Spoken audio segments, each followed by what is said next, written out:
Hello everybody, in this video I'm going to explain to you how you can change your facial interface to the silicone one. Again, if you bought it, this is an optional accessory. This is great if you are playing a lot and you're sweating and you want to easily wipe sweat and dirt, or you live in a hotter environment and you sweat a lot when you're actually using the headset. This is a great accessory to have. Again, this is from Meta. There are third-party ones, but this isn't official for Meta.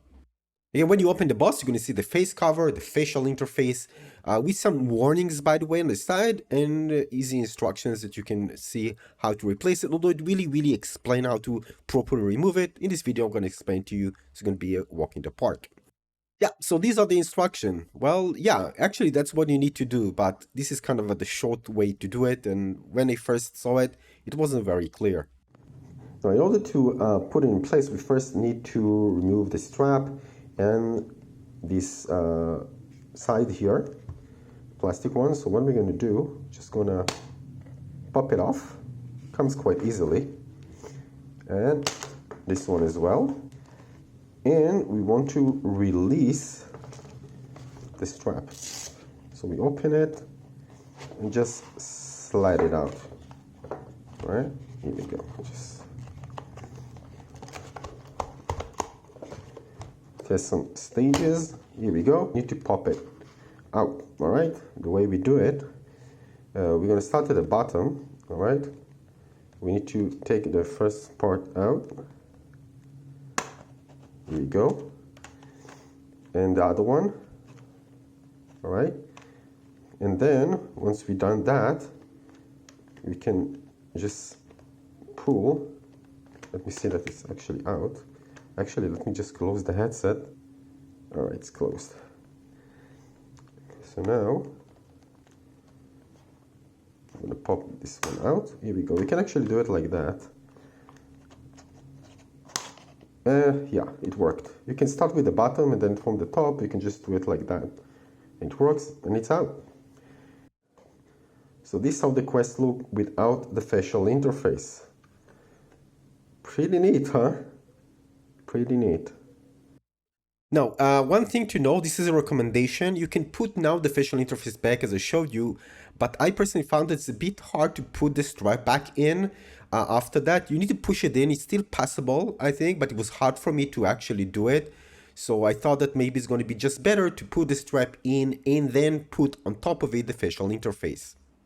So first of all, you can see that to put it back, you just, just put it back in. You hear sound, click sounds, and then you see it works. You just check from all directions, and that's about it. It's fixed in place. And then after that, that we made sure that it's correctly snapped in place, I'm going to put the side straps back, the plastic ones. So we take, again, this part, put it here on top.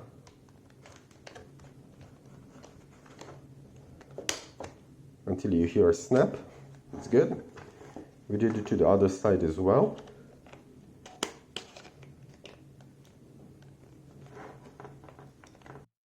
Alright, so again, this is without putting the strap back in. You can see that when I try to actually put the strap back in the middle of the headset, it was pretty hard to do so. So let me show you what happened.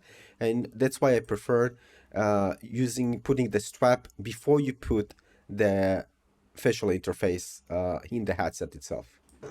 My bad, it's the right way. Here we go. A little snap, and it's there. Now I'm going to show you my mistakes. You can see the problems that I had, and why I actually prefer inserting it before. So basically, with the strap, when I put it in the wrong opposite direction, this is not supposed to do it. It actually went in quite fast, easily. All right, but I didn't do it well. You can see it's not in the right side.